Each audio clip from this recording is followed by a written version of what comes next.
Napakaraming tao po ang naniniwala na may Diyos. A great number of people, a big percentage of the population of the planet believe in God. But despite this, there is still so much ungodliness, so much interpersonal conflict, so much inner and personal trouble. Bakit sa kabila ng napakaraming nagpapatotoong naniniwala sila na may Diyos, na naniniwala sila sa Diyos, ganun pa rin, napakalaki ng problema ng tao, magulo pa rin ang isip, at bagabag pa rin ang kalooban, at nagbabangayan, lalo na yung mga mananampalataya. Ang pamagat po ng pag-aaral natin ngayon, kasihan tayo ng Panginoon na lalong lumawak ang pangunawa. Don't just believe in God, know God. Huwag lang manalig na may Diyos, kilalanin ang Diyos. Salamat, Ama, dahil maaari kayong makilala ng higit sa kaya dati namin pagkakakilala. Salamat dahil patuloy kayong nagpapakilala sa amin. Yan ang aming hiling sa inyo, Panginoon, na patuloy nyo kaming pagpalain ng lalong pagkaunawa sa inyo. At magamit namin ang pagkaunawang ito sa pagiging lalong kamukha, kawangis ng inyong anak na si Jesus. Patawarin niyo po kami sa aming mga kasalanan, linisin kami, at ngayon biyayaan ng karunungan na mula sa inyo. Forgive us, Lord, cleanse us, and bless us with wisdom that comes from the Spirit, so that we may know you more. Reveal yourself to us. Use your servant as your humble instrument. Be our speaker, teacher, guide, healer. In the name of Jesus, your Son, we pray with thanksgiving. Amen. Napaka-importanting hindi lang magkaroon ng pananalig na may Diyos, hindi lang maging miyembro ng isang relihiyon, kundi magkaroon pa ng malalim na pagkaunawa sa Diyos. Know God more, know God better. Isa yan sa mga pinakamatatayog na layunin ng tao. Ephesians 1:17, I keep asking that God, our Lord Jesus Christ, the God of our Lord Jesus Christ, the glorious Father, may give you the spirit of wisdom and revelation so that you may know Him better. Yan ang dalangin itong sumulat ng mga taga-Efeso, na pagkalooban ng Espiritu ng Diyos ng karunungang hindi makalupa kundi makalangit upang lalong mahayag ang Diyos at lalong makilala ng mga mananampalataya. Knowing God better is a gift from God. Hindi ito na nararating sa pamamagitan ng pagsisikap lamang, pag-aaral lamang, kundi ito ay pagpapahayag na biyaya ng Diyos. So ask for this gift, but be ready to be changed by the more revelations that could come. Sapagkat habang lalo nating nakikilala ang Diyos, lumalalim ang pagkakaalam natin tungkol sa Kanya, ay magkakaroon ng mga pagbabago sa ating pananaw, pagbabago sa ating pagkilos at mga pagpapahalaga. Bakit kailangan pang lalong makilala ang Diyos? Why is there such a great need to know God more? Because what you know now about God could have been shaped only by religious instruction or doctrine. Hindi malayo na ang pagkakaunawa natin tungkol sa Diyos ay hinubog lamang ng ating relihiyon. Kaya iba-ibang taong iba-iba ang relihiyon ng kinasalihan, iba-iba ang pagkakakilala sa Diyos. Siyempre, nagpapaligsahan naman ang bawat relihiyon para sabihin sila lang yung tama at yung iba ay mali. But usually what we know of God is controlled by religious officials, religious committees, or councils. Mga grupo ng taong matataas ang posisyon, magaganda kumisa ng mga suot, at sila ang nagsasabi, ito ang Diyos, ito ang dapat mong malaman tungkol sa Diyos, at ito ang kahulugan ng salita ng Diyos. It's possibly correct, but also possibly biased, myopic, self-serving. That's why religious groups oppose one another, while all subscribe to the idea that there is really one supreme God, creator of all. Iba-iba kasi ang pananaw ng mga relihiyon. So what we know now about God could have been shaped only by culture and tradition. That's why even Filipino Catholics have a different point of view of God from, let's say, Spanish Catholics or German Catholics or American Catholics. Pare-parehong Catholics yun. Kasi may kultura, may tradisyon. What you know about God could be shaped by myth and legend, by imagination. Maaari rin naman na marami nating ideya tungkol sa Diyos ay guni-guni, haka-haka, sabi ni Lola, sabi ng kutsero, sabi ng beautician. Paano natin susuriin kung ang alam natin tungkol sa Diyos ay tama nga? What we know about God could have been shaped only by intellectual discourse and philosophy. Marami naman talagang pinisikap nilang unawain ng Diyos sa pamamagitan ng filosofiya. Pag-unawa, pagsaliksik, pag-aaral ng bawat salita sa Biblia at pinagmulan nito, ano ang kahulugan ng mga salitang ito, etc., etc. Mahalaga ang lahat ng binanggit natin, pero hindi yun sapat. Because understanding God through intellectual discourse and philosophy could be putting God inside man's brain. And the brain is a very small box. Kung iaasa lang natin ang pagkakilala natin sa Diyos sa kayang unawain ng utak, alam naman nating makitid ang utak ng tao. Mababaw ang utak natin. So papaano ito dadaanan ng lahat ng dakilang karunungan tungkol sa Diyos kung ito mismo ay makitid? We know that the human mind could be very limited. So how could this very limited channel fully access the divine? Paano maaaring dumaan mula sa makitid na utak ng tao ang lahat ng malawak na karunungan tungkol sa Diyos at karunungan ng Diyos? At paano natin mababatid, mauunawa ito samantalang napakalimitado ng ating alam? Kahit mga college graduates, wala pa yatang 10% ng pinag-aralan noon ang natatandaan. Yung pang hindi nag-aral, yung pang hindi hasa, yung hindi bihasa, ano pa ang alam noon? Kaya mga taong mayayabang, nagdudunong-dunungan, ay yung mga tao talagang mangmang. Kasi ang tunay na marunong, ang alam niya, wala siyang alam. Compared sa dapat kanyang malaman. What we know about God could have been shaped by all what we have mentioned or a salad of these things. Nagkahalo-halo na, naging bulang lang ang pagkakaalam natin tungkol sa Diyos. Kaya litong-lito ang mga tao. What you know about God could be partially right and partially wrong. Or it could be horribly wrong. Tulad ng puna ng Panginoong Yesus sa mga relihiyoso sa kanyang panahon.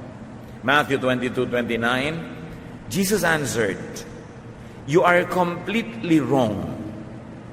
You don't know what the scriptures teach, and you don't know anything about the power of God." Sino ang kausap niya?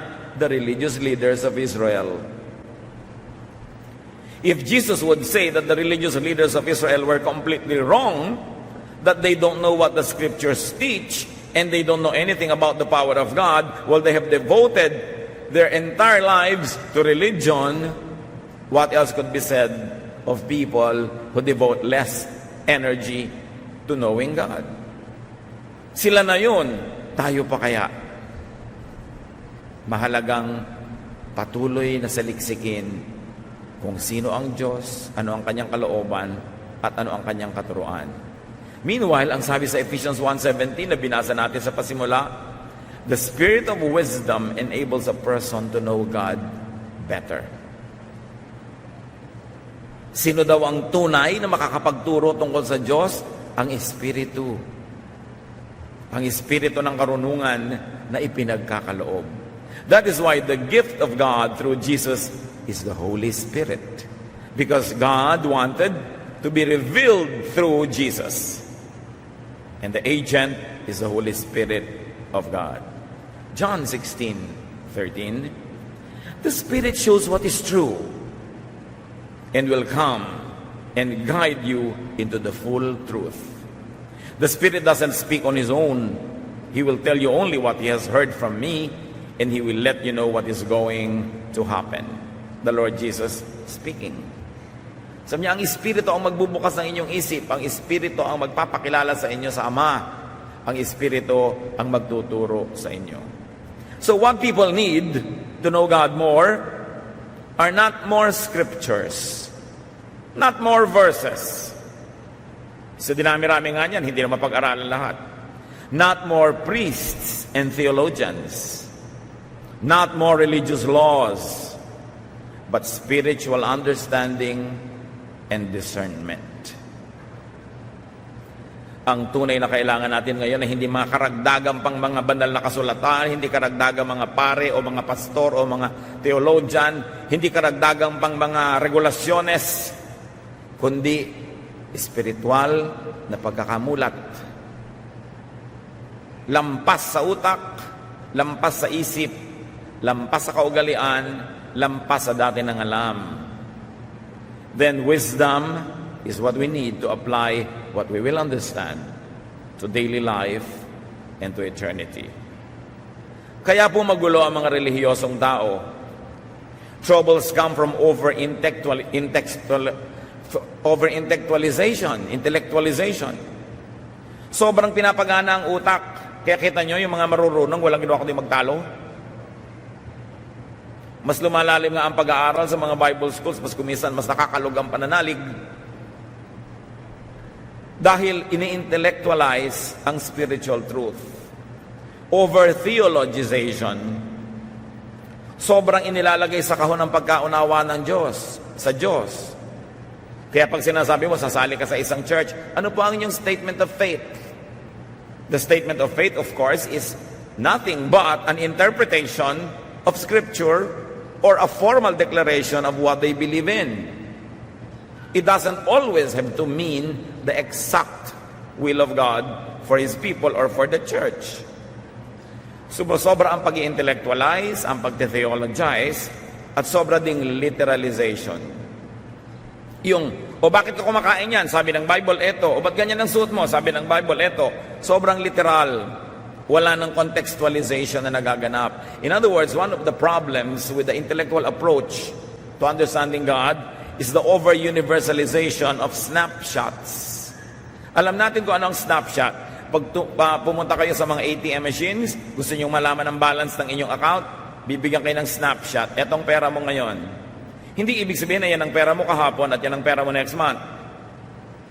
Pag may snapshot, nilitratuhan ka ng isang tao, lalo't stolen shot, so to speak, hindi ibig sabihin laging ganun ang buhok mo, o laging ganun ang damit mo, o laging ganun ang itsura mo. Snapshot lang yon. Yun lang ang itsura mo nung oras na yon. So hindi pwedeng may magsabing, bakit ka naka-orange ngayon? Sabi ng picture, dapat naka-blue ka. Nung pinicturean ako, naka-blue ako. Ngayon naka-orange ako. Ito ang totoo sa akin ngayon. Anong kinalaman niya sa Biblia, mga kapatid? Maraming mga tao sobrang mag-universalize ng snapshots. Halimbawa, sinabihan ni Paul ang mga taga-Corinth, dapat maiksi ang buhok ng mga lalaki. O ngayon, i-accuse mo lahat ng lalaki na mahaba ang buhok. Ano ba ang kahulugan ng araw sa kanila ng mahiksi at mahabang buhok? Ano bang ibig sabihin sa kanila sa kultura noon? Bakit yun masama para sa iba at hindi mabuti para sa ibang mananampalataya? Noon, ang tanong, ganun pa rin ba tayo ngayon? Ang kahulugan ba nun sa kanila ay kahulugan pa rin ngayon? Kaya tuloy pwede mong i-apply yung verse na yon ngayon. At yan ang nagkakagulo. Sobrang nagagapos, natatali ang mga tao sa pag-unawa sa Diyos dahil kalit-liit ang tuldok at mga salita ng mga sulat at instruction that were given to specific recipients in specific context for specific needs were universalized by theologians for all time, for all people, in all places. Nawawalan tuloy ng alat, ng sarap ang salita ng Diyos kung ino-over-universalize at kulang sa contextualization. Ang nagiging pag-unawa tungkol lang natin sa salita ng Diyos is all purely intellectual, mental. Knowing God better is a spiritual process. Of course, you begin with something intellectual and mental. You begin with words, you begin with ideas, you begin with symbols, but you don't stop there. You know God beyond intellectual, verbal, and methodical process. Bakit po? Dahil yung intellectual, verbal, and methodical process ay limited. It's very limiting. How could a finite mind totally comprehend an infinite God? Kung merong napakalaking, kita nyo kung bakit bumabaha, ang laki-laki ng Laguna de Bay, yung lake. Paano pumupunta yung tubig dyan patungo sa Manila Bay? Dadaan lang sa napakakipot na Pasig River. Nagbabaha tuloy, nagbabara. Kasi hindi kayang dumaan ang lahat ng tubig sa Laguna de Bay, lalo kung katatapos lang ng bagyo at mahabang ulan, hindi kayang dumaan sa makitid na ilog na Pasig. At yung ilog na yon, ganun ang utak ng tao. Ang kitid-kitid lang, paano mo patadaanin lahat ang pwedeng maunawa tungkol sa Diyos na napakalaki? Nakakatulong ang utak, nakakatulong ang karunungan, pero hindi yun ang lahat-lahat. Kailangan ng espiritual na kapahayagan na nauunawa hindi ng utak, kundi ng espiritu na nananahan naman sa atin. Kaya sabi ng binasa nating verse, ang dalangin ko, pagkalooban kayo ng Diyos, ng Espiritong makapagbibigay ng kaliwanagan para maunawa nyo ang Diyos. Espiritu. Yung Espiritong nasa kabilang ibayo, dadaan sa Espiritong nasa atin para lalo nating maunawa ang Diyos. Philippians 3:10, all I want is to know Christ and the power that raised Him to life. Walang mahalaga sa akin, wala akong higit na hinahangad kundi makilala si Kristo at maunawa ang kapangyarihang bumuhay na muli sa Kanya. So this is the highest aspiration, the highest development, the highest accomplishment is to know Christ and the power that raised Him to life. The same power that will raise us to life.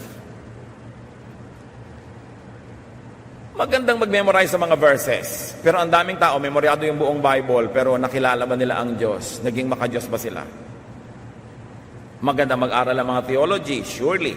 Isa rin niya sa mga susing maaaring magbukas ng ilang pinto. Pero tunay na mahalaga ang pagkakaloob, ang pagbibigay ng Diyos ng pagkaunawa. At lumalampas ito sa utak. So search for that knowledge of God, for that understanding, for that power that raises one to life. Napakagandang hangarin na maunawa mo kung paano binuhay si Kristo. Dahil ganun din tayo bubuhayin. So hindi lamang mga theological decorations, theological knickknacks that lead not to life but often to quarrels. Bakit natin kailangan seryosohin itong ganitong pag-aaral, mga kapatid? Madali naman magturo ka ng verse, ibigay mo yung kahulugan, historical background, application today, tapos ang kwento. Pero hindi lang dapat dinadaan sa mga ganun ang pag-unawa sa Diyos. Dapat magbukas pa tayo ng ibang channels. At pwede yan sabay-sabay na bukas because we were fearfully and wonderfully made. There is so much more to know about God beyond what we hear and what we see in verses. So know God spiritually. How do you do that? Through prayer and meditation on your own. Dapat nating sariwain, balikan at buhayin yung personal na pakikipagniig sa Diyos. Yung wala kang sinasabi, nananahimik ka lang, hinahayaan mo lang kausapin ka ng Espiritu. Beyond words, beyond sermons, beyond reason, beyond thought, beyond the mind, beyond logic. Sobra na tayong nasanay na para mga baby na sinusubuan, kutsa-kutsarita ng pagkain. Akala natin umatin tayo ng church once a week, umupo ka doon ng 1.5 hours, ay nagkaroon ka na ng spiritual feeding na sapat. No. Dapat ang pag-aaral natin ng sabay-sabay ay nagbubukas lamang ng isip nating marami pang dapat tuklasin ng isa, ng solo. Pag nag-iisa ka sa iyong silid, sa iyong lugar, sa iyong kinalalagyan, kailangang patuloy mong hanapin ang Diyos at makinig ka sa Kanya diretso. Hindi lang yung nadidinig mo through the pulpit, through the Sunday school teacher, through the radio, through the TV. Kasi yung galing sa Diyos na mensahe, nagiging second or third class na dahil dumaan na kung kani-kanino bago makarating sa iyo. At yan ang nalilimot ng mga tao na meron silang pribilehiyo at tungkulin na personal na hanapin at kilalanin ng Diyos kahit hindi sila nag-Bible school, kahit hindi sila nag-aaral ng Greek o Hebrew, dahil may espiritu sila na kayang kausapin ng espiritu ng Diyos. Tulad ng sinasabi sa Romans chapter 8, hindi natin alam kung paano magdasal, pero ang espiritu ang tumutulong sa ating espiritu. Pinagdarasal tayo, nagdadasal para sa atin at tinuturuan tayo magdasal. Huwag kayong makontento na nakikinig dyan sandali at pag 1 hour nakahabaan na, naiinip na. Walang mararating ang pagkakilala natin sa Diyos na walang hanggan kung napakalimitado ng ating ibinibigay na panahon para siya pakinggan. At nadidinig ang Diyos, hindi lang sa pamamagitan ng bibig ng mga mangangaral dahil kaya kang kausapin ng Diyos ng diretsahan. This is something that the church will not always want to teach the people because the church people would always like to be in the center of God's economy, to be forever important, to stand between the people and between God. But I'm telling you that God wants to fellowship with you personally, directly.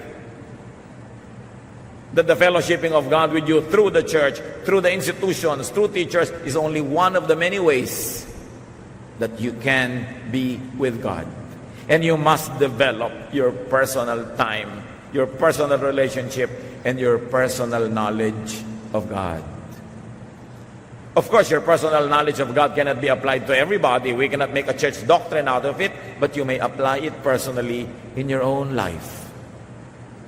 Bawat tao ay unique. Bawat tao ay may personal na pakikitungo ang Diyos. Hindi uniforme ang pakikitungo niya sa bawat isa. Kaya dapat tayong makadevelop ng ganung bagay. Yang mga karunungan, yung mga theology, yung mga sermon, these are mental constructs and they could become filters, molds, obstacles even, limits, and hindrances in understanding the divine. Kaya nakikita nyo ang mga tao ko minsan, pagka nakinig kay Speaker A, nagiging korteng A ang utak. Pag tagasunod ni Speaker B ang utak. Kaya nagbabangay-bangayan, pero alam nyo, there is only one God. It helps that some people who are trained, who study more, who devote more time to understanding Scripture, are able to minister to us, who devote less time. But these are not the only ways that God can teach us. Tungkulin natin sa ating sariling magkaroon ng diretsahan, tuwiran, at personal na pakikipagtalastasan sa Diyos. Madalas, kung hindi maingat ang speaker, at kung hindi maingat ang listener, nai-influensya lang tayo ng kanilang mga biases, ng kanilang mga agenda sa buhay, at nagkikita yung mga pawns in cruel chess games by the religious. Mahalaga bungkalin ang personal na relasyon sa Diyos. We get limited by our brain. We get limited by our minds and by our thoughts, and sometimes we can get limited by our own church. Kaya imbes na naging committed to God, ay committed ang utak. Marami mga tao broad-minded nung hindi papalabasan ng Bible, nung hindi religyoso, nung nagkaroon ng mga religious affiliations, committed ang utak, lumiit ang mundo. Sa halip na lumaki. Kasi nga napapakitid tayo ng theology madalas. Human thought does not always correspond with divine truth. Hindi laging sang-ayon at katumbas ng iniisip ng tao ang iniisip ng Diyos. Human thought can never correspond completely with God's truth.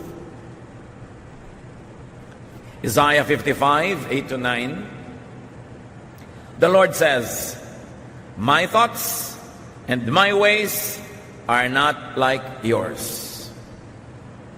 Just as the heavens are higher than the earth, my thoughts and my ways are higher than yours." Ang iniisip ko ay hindi katulad ng iniisip nyo, sabi ng Diyos. Ang aking pag-iisip, ang aking mga pamamaraan ay higit na mataas kaysa sa inyo, tulad ng kung gaano kataas ang langit mula sa lupa. Kung ganon, sino ang maglalakas ng loob at magyayabang para sabihing, lubos na nauunawa ko ang Diyos, ito ang tungkol sa Diyos, ito lang ang totoo tungkol sa Kanya, kaya makinig kayo sa akin. We can always attempt. Sometimes we hit, sometimes we miss. But nobody should be so self-righteous and so blinded as to think that he fully understands the divine and that he is the only channel of wisdom about the divine through whom people can learn. Everybody is a seeker, and we must develop healthy respect for fellow seekers, though we may not always agree in methodology and sometimes even in our tentative discoveries. Pero dapat nakabukas ang isip ng tao. 2 Peter 3:8, Dear friends, don't forget that for the Lord, one day is the same as 1,000 years. And 1,000 years is the same as one day. Of course, here we cannot always be literal and say, 1,000 years pala natin, 1 year, 1 year lang kay Lord. Ang ibig sabihin, hindi tayo pareho ng panukat sa panahon. Kaya kung minsan inip ka na, sa hindi pa nainip ang Diyos. Ang ibig sabihin lang nito mga kapatid, mga verses na binabasa natin, huwag nating isipin na kung paano tayo mag-isip, ganoon din ang Diyos. Kaya nagtataka ka, Lord, kung mabait kayo, ba't niyo po ito ginagawa? Sinasabi ni Lord, iba ka naman mag-isip, iba ako mag-isip. Huwag mong asahan na mag-iisip ako tulad mo. Paminsan-minsan, pareho tayo na iniisip dahil nasa iyo naman ang aking espiritu, pero may minsan-minsan lang yon. Huwag mong asahang lagi mo ako maunawaan, sumunod ka na lang. Yan ang mahalaga. Kasi akala natin, pag hindi natin nauunawa ang Diyos, meron na tayong dahilan para hindi sumunod. Talagang hindi natin mauunawa. Maliit nga ang utak natin eh. Pero patuloy tayo nagtatangka para lumaki-laki naman ang pagkaunawa natin bago tayo humarap ng mukhaan sa Panginoon. So know God personally, beyond, without institutionalized doctrine or philosophy. When we are all together, we subscribe to a common doctrine and philosophy and method so that there will be unity. But in your private life, in your private time and space, develop a kind of relationship with God that is unique to you. Because we are the temple of the Holy Spirit. We can correspond directly with God. So, kung iba ang gusto nyong paraan ng pag-awit, gawin nyo. Pero pag nag-iisa kayo para hindi makagulo sa iba. Meron kayong mga paniniwalang sobrang kakaiba sa paniniwala ng iba. Hindi i-apply nyo sa inyong personal na buhay, pero hindi nyo kailangang idikta, ituro, at hanapan ang lahat ng kapatiran na yun din ang paniwalaan. Merong isang paniniwala tayo, mga activities, mga gawain na para sa ating lahat, para may kaayusan. But in your own free time, free space, be the individual believer that you can be. At kahit saan ka pumukol, tatama ka sa langit dahil napakalaki nun. You can never miss God. Each person has God's Spirit. Each person is God's creation in His image. Therefore, each person has the privilege and duty to know God personally. Although we know God corporately as a fellowship, as a church, and whenever we are together for the sake of order, we observe decorum, we observe commonalities. But personal ways of approaching God may be applied in your personal worship. So how do you know God? Through personal reflection. Iba naman yung sabay-sabay tayo nag-aaral, then we all are subjected to or we are all exposed to the same ideas, but you reflect on this personally and you make personal applications. Huwag lang iasa sa specialists. Tao lang din sila. Kahit gaano kataas ang posisyon, kahit gaano kalaki ang organisasyon, tao pa rin ang bawat isang individual na nandyan, tulad mo, tao rin. Kaya meron kang karapatan, pribilehiyong humarap sa Diyos personally, to hear God's voice, and to get instructions from God directly. We only have to have filters dahil baka naman yung akala mo, instruction from God, imagination mo pala, o desire mo lang pala yun. Kaya maganda rin may counsel, nagpapapayo tayo sa mga mas bihasa, para mas makita natin kung kaya ba natin iniisip na yun ang gusto ng Diyos, dahil pala gusto lang naman natin talaga at ipinipilit natin at naghahanap lang tayo ng sangkalan o kakampi. Napakaraming personal na pagkakakilala sa Diyos sa labas ng templo, kahit sa Old Testament. Napakaraming revelation ng Diyos sa mga personal na mga individual, hindi pinadaan sa religious institutions. Although may pinapadaan din sa religious institutions. So know God experientially sa pamamagitan ng ating karanasan. Lasapin ang Diyos. Exodus 33:13, sabi ni Moses, "If you are pleased with me, teach me your ways so I may know you. and continue to find favor with you. Paano sinisikap ni Moses na makilala ang Diyos? Ang laki-laki ng Diyos, alin ang uumpisahan niya? Sabi niya, ipahayag niyo sa akin ang inyong mga pamamaraan, ang inyong methods, your ways. And by knowing your ways, I will begin to know you. By knowing your methods, by knowing the way you do things, then I will have tools to know you more. Knowing God's ways leads to knowing God. And the ways of institutional religion are not always God's way. Alam niyo kung paano napakarami nagkaroon ng mga religious wars? Hindi yan ang way ng Diyos. The way of Jesus is peace. Kaya nung siya aarestuhin sa halamanan, naglabas ng sandata ang isa sa mga kanyang mga alagad at tinaga yung isang taong dumating. Sabi ng Panginoon, itago mo yung sandata mo. Kung gusto ko ng giyera, kaya kong tumawag ng mga bata-batalyong anghel para makipaggiyera. But that is not my way. So whenever you see religious wars, you know that it is only the way of men, the way of religions, but not the way of God. And in that case, religious groups misrepresent God. Kaya kailangan nakikita natin yon. Know God through His dealings with you and others.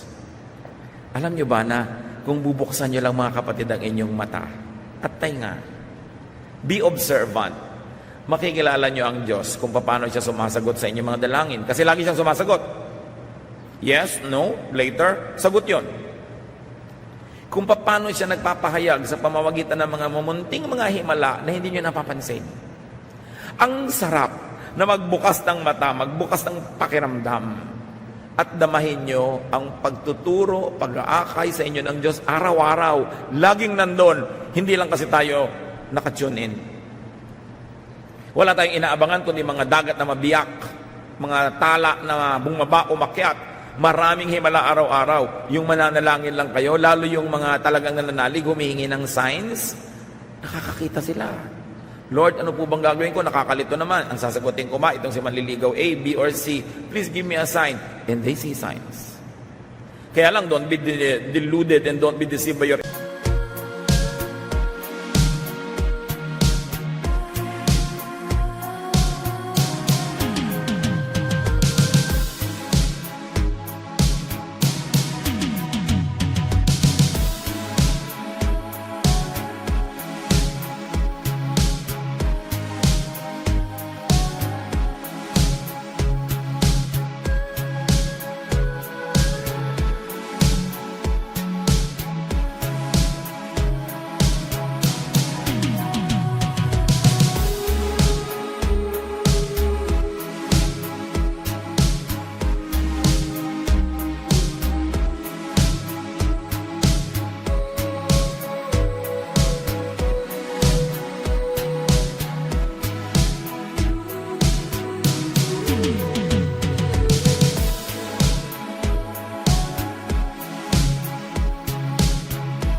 emotion.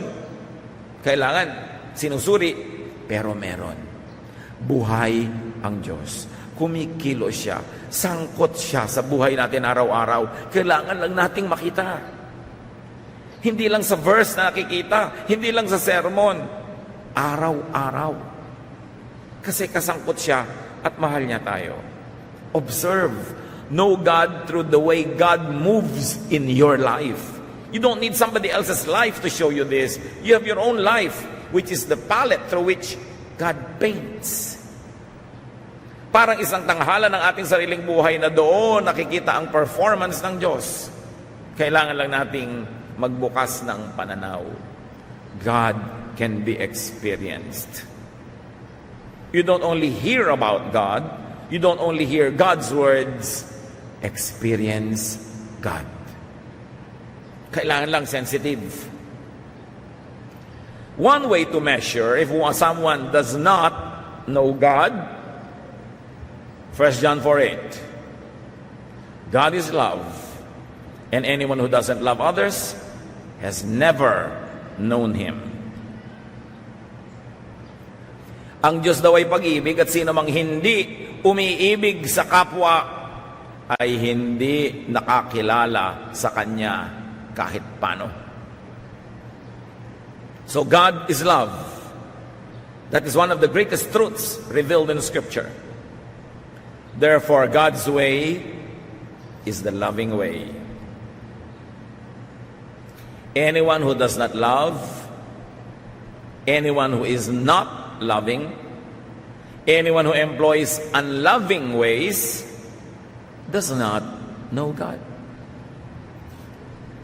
Despite doctrine. Doctrine! Kahit ang ganda-ganda ng doctrine, kahit ang linaw-linaw ng doctrine, ang tanong mo, loving ba? Despite statement of faith, despite religious connection or title or credentials, despite education, if someone was not loving, the Bible says, he does not know God. Kahit mataas ang ranggo, mataas ang pinag-aralan, pero kung hindi maibigin sa kapwa, hindi raw nun kilala ang Diyos. He could believe in God, no doubt. He could be religious. But still, he does not know God. So sinusuri mo ang tao, paano ka maniniwala sa Kanya, paano ka susunod, hindi dahil sa kaistriktuhan, hindi dahil sa karunungan, hindi dahil sa title, kundi maibigin ba? Ang pamamaraan ba niya ay maibigin o malupit? Ang pamamaraan ba niya ay mabait o hindi mabait? Ang pamamaraan ba niya ay matulungin o pabaya? Sabi, doon mo makikilala kung talagang nakakakilala sa Diyos. Pag-ibig ang pinakadakila sa lahat. More than doctrine, more than theology, more than statement of faith is love. 1 Corinthians 13:13, for now there are faith, hope, and love. But of these three, the greatest is love. Sabi, kahit pabalik-baliktarin mo pa lahat ng paniniwalaan, doktrina, faith, etc., pag-ibig pa rin ang pinakamahalaga. Why? Because God is love. Love is the greatest doctrine. Halimbawa, sumasali ka sa church, ano po bang doktrina nyo dito? Bautismong lubog, wisik, o buhos? Hindi yon. Ang titingnan mo, maibigin po ba kayo? Ano ba ang doktrina nyo? Pre-trib, post-trib, mid-trib. Awayan siyempre ang mga marurunong. Pero sabi, the greatest is love. Eh ano naman ang pakialam ko kung post-trib, mid-trib, o pre-trib kayo? Pero loving ba kayo? Mamahalin nyo ba ako dito sa church na to? O gagamitin nyo lang ako ng 2 taon, 5 taon, pero pag nagkamali ako, sisipain nyo ako, ipapahiya nyo ako sa pulpito. Loving ba kayo? Yan ang tanong. Love by itself is doctrine. Loving is the greatest religious act. That's why Jesus died on the cross. He did not die preaching. He did not die disciplining people. He did not die na namamalo, nagagalit, nanguhusga. He died loving. Ipinapako na nga siya, ang hinihingi pa ng tawad sa Diyos, yung nagpapako, Father, forgive them for they know not what they do. 1 Peter 4:8, most important of all, you must sincerely love each other, because love wipes away many sins. Isipin ninyo, binubura daw ng pag-ibig ang maraming kasalanan. Sa iba, o may kasalanan ka, paano natin buburahin? Paparusahan kita. Pag nasyahan ako sa parusa, o sige, burado. O magmumulta ka, magbabayad ka. Pero sabi ng 1 Peter 4:8, ang pag-ibig, ang tunay na nagbubura ng maraming kasalanan. Na, burahin na natin kasi mahal kita.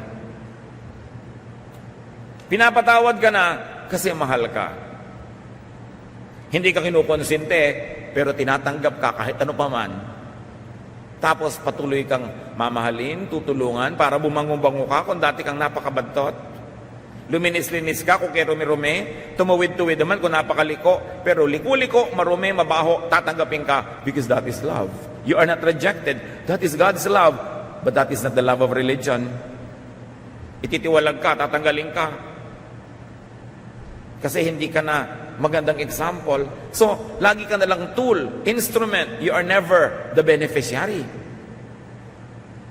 But Jesus loves. And the church of Jesus must love. Sa pagpapasikat ng iba para masabing tamang-tama, stricto, laging correct, they forget to love. Many people neglect and negate love in the name of religion. That is the worst irony.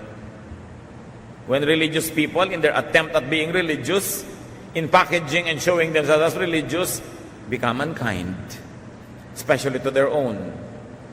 Kaya ang babait ng mga churches sa first-time guest, pero ang lupit sa mga workers.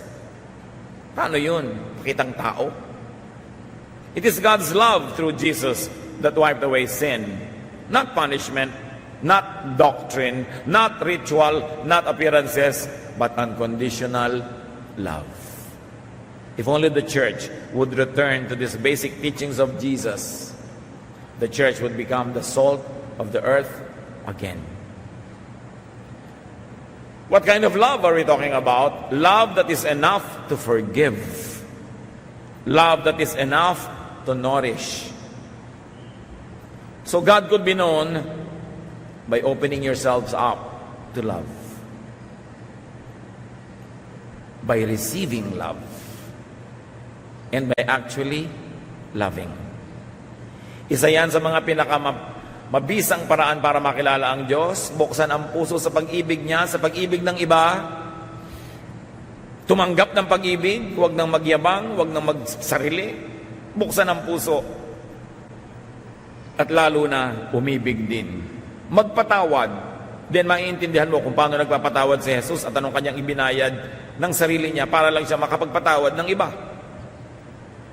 By loving, you walk the way of God. Loving is the greatest religious act. So balikan natin yung Ephesians 1:17, and this time I like to read from the Contemporary English Version. I ask the glorious Father and God of our Lord Jesus Christ to give you His Spirit. The Spirit will make you wise and let you understand what it means to know God. So napakahalaga na makilala ang Diyos through spiritual revelation. It's important to know God through an intellectual study, through a mental exercise, but that can never be enough. More than that, the Spirit has to pass through spiritual channels, not only mental channels, because they are limited. What are some signs of knowing God? Titus 1:16.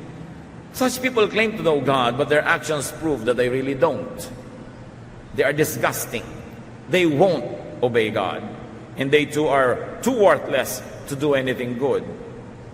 So here we see that actions can negate and disprove claims of faith and knowledge of God. So hindi yung sinasabi ng bibig, yung ginagawa ng katawan ang dapat nating tingnan para maniwala tayong, oo nga, kilala niya ang Diyos. Look for and look at the body language. In other words, look for love. Sasali kayo ng isang Bible study group, sasali kayo ng isang fellowship, sasali kayo ng sambahay, sasali kayo ng choir, sasali kayo ng whatever. Damahin ninyo kung may pag-iibigan at pagmamahalan. At kung wala, at nandun na kayo, ituwid nyo yan. Dapat may pag-iibigan, pagmamahalan, because that is what every one of us need. Every one of us needs to be loved, to be accepted, to be nourished.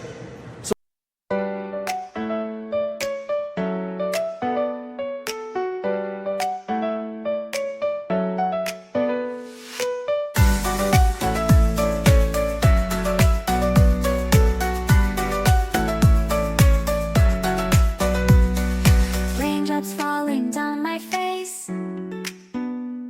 like tiny tears in a happy chase. Hopping through the puddle, see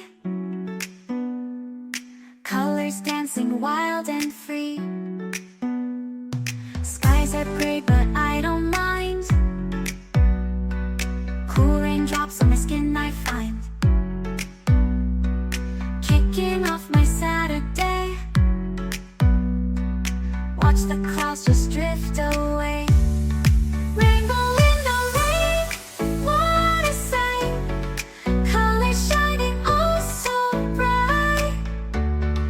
Dancing in the streets, so bright. Everything will be alright.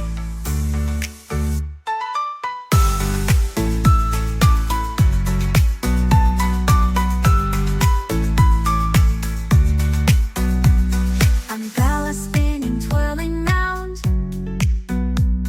A colorful halo on the ground. Music playing on the sand. Skipping beats, the heart will sway. Feel the world come out to play. Lightning cracks, but don't you fear.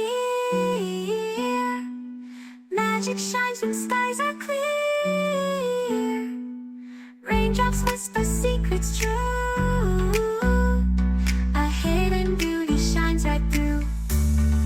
Rainbow in the rain, what a sight. Colors shining oh so bright. Dancing in the streets, so bright. Everything will be alright. Raindrops falling soft, peeks through. Rainbow magic, me and you. Smiling faces, hearts alight. Everything will be alright.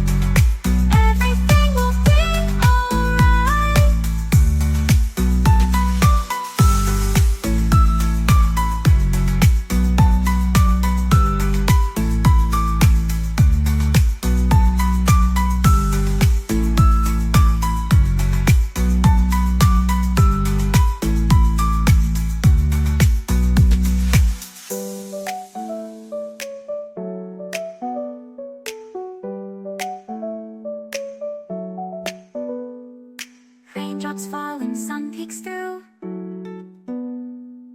Rainbow magic, me and you. Smiling faces, hearts alight. Everything will be alright.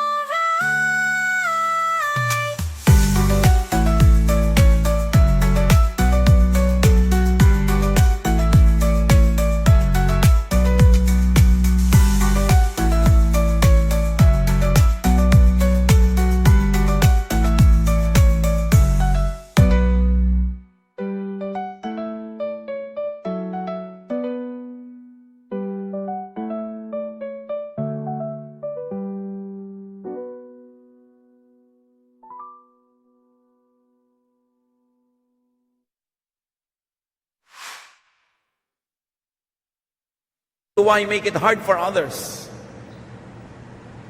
So kung kayo nakasali na sa iba't ibang organisasyon, pulsuhan ninyo ang inyong organisasyon. Loving ba tayo? Nagtutulungan ba tayo o nagchichismisan? Do we stab each other in the back or do we support each other? Dapat ganun. Kung hindi, wag na lang kayo sumali. Sayang ang oras nyo. Yung a-attend ka ng choir practice, eto na naman, malapit na naman akong dumating sa snake pit. Ba't ka pa sumali? Sasali ka sa isang grupo, eto na naman, kailangan ko lakasan ng loob ko kasi nakakainis sa mga tao dito. What for? Pero dapat ang lahat nagko-contribute para maging loving ang climate. Hindi lang sila ang magmamahal sa iyo, ikaw magmamahal din sa kanila. Hindi lang ikaw ang hahanap ng pagtanggap at pagpapatawad, kundi ikaw din tatanggap at magpapatawad. And you create a climate of love. And when there is love, Jesus is there. Kaya more than anything else, ang dapat lagi nating unahin, magmahalan, magpatawaran, sa bahay, sa trabaho, sa neighborhood, sa church, sa bayan, mahalaga yon. Yun ang tunay na espiritu ni Kristo. James 2:19-26, you surely believe there's only one God. That's fine. Even demons believe this, and it makes them shake with fear. Sa inyo, naniniwala kayong may Diyos? Okay. Pero huwag niyong kakalimutan, kahit ang mga diablo naniniwala na may Diyos. So, wala kayong pinagkaiba sa mga Diablo kung nandun lang kayo sa paniniwalang may Diyos. Pareho lang kayo. Our ancestor Abraham pleased God by putting his son Isaac on the altar to sacrifice him. Now you see how Abraham's faith and deeds worked together. He proved that his faith was real by what he did. We please God by what we do, and not only by what we believe.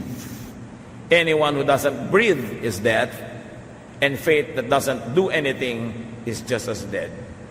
Sabi niya, huwag niyong ipagmalaki na naniniwala kayong may Diyos. Pati ang mga Diablo naniniwala. Sa katunayan, nanginginig sila sa takot dahil naniniwala silang meron. Pero hindi sapat ang paniniwala ng mga Diablo para sila maging mabuti. Naniwala lang sila hanggang doon. Kaya sabi, kung kayo man naniniwala lang, pero hindi kayo mabuti, hindi kayo gagawa ng mabuti, walang patunay sa inyong mga gawa na naniniwala kayo, katulad lang kayo ng mga Diablo na yun. Huwag kayong manalig na okay na kayo dahil lang naniniwala kayong may Diyos. Dapat yung paniniwala nyo magbunga ng mabubuting gawa para malayo-layo kayo umagwat at umangat mula sa mga Diablong naniniwala din naman. It's not enough to have religion. You have to be filled with good works, good deeds. It's not enough to attend church. You've got to do good things while you are attending and even while you are not attending. It's not enough to believe in God. Know God to the point of obedience, to the point of loving. Actions, obedience to God, and good deeds are signs of knowing God. Not intellect, not memory verses, although they help. Matthew 5:16, sabi ng Panginoong Jesus, make your light shine so that others will see the good that you do and will praise your Father in heaven. Love is the greatest proof of knowing God. Many people don't know religious teaching. They don't know doctrine. Probably they don't even go to church, but they are loving. Therefore, they know God more than those who don't love, but are full of religious activities. Some religious people become unloving, harsh, and cruel precisely because they are religious. Because they try to be religious and they impress others with their religiosity. They try to prove that they know God by acting like God, by acting like judges, by being unkind and cruel to so-called sinners, by being hostile to other God seekers, by setting themselves apart in direct opposition to God's ways. James 1:27, religion that pleases God the Father must be pure and spotless. You must help the needy orphans and widows and not let this world make you evil. Ano daw yung tunay na religion? Helping needy people, doing good deeds, being kind, being loving. So, brothers and sisters, choose to love. Meron kayong tiya nakakainis, you can choose to love and choose to hate. May kasambahay kayo nakakabuiset, you can choose to love, you can choose to hate. Choose the loving way. Because God is love. That is the way of Jesus. Sayang lahat ang oras natin kung mayroon na naman kayong chance pumili, tas you will choose to hate. May kaharap kayo, you can choose to be kind, but you choose to be unkind. You can choose to forgive, you choose not to forgive. Sayang ang lahat. Dahil sa pag-ibig, sa pagmamahal, nagkakatalo at nasusukat ang bawat tao. 1 John 4:8, God is love, and anyone who doesn't love others has never known Him. So don't just say you believe in God. Know God. Spiritually, intellectually, emotionally, experientially. Seek God on your own. Seek God through the church. Seek God through other teachers. Maraming paraan, hindi lang isa. But on top of all of that, you want to know God? Love. And you will know God. Dear God, we thank you We thank you that you are a God of love, not of hate. That you are a God who forgives.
Not keep records of our wrongs. Salamat po sa inyong kabutihan. Ang aming dalangin ngayon, maunawa namin ito at maipamuhay. Na maraming paraan para kayo makilala at lahat ng paraan na ito, magbukas kami ng aming puso, espiritu, isip, mga karanasan namin para lalong kumulay, dumami, gumanda ang pagkakilala namin sa inyo. At kung ipakikilala namin kayo sa iba, nawa hindi sa pamamagitan lang ng doktrina, ng pagtuturo at pag-aaral, kundi sa pamamagitan ng aming pag-ibig. Because love is the greatest religious act. Teach us to be masters of it. Teach us to be experts at loving. At nawa, Panginoon, patawarin niyo kami sa lahat ng paraan na pinili namin na hindi maging maibigin. Mula ngayon, make us sensitive so that whenever we are confronted with a choice, we will choose to love because you have chosen to love us. Pagbulay-bulayan natin sumandali, let us reflect on these truths silently, and may the spirit of love continue to fill us with understanding.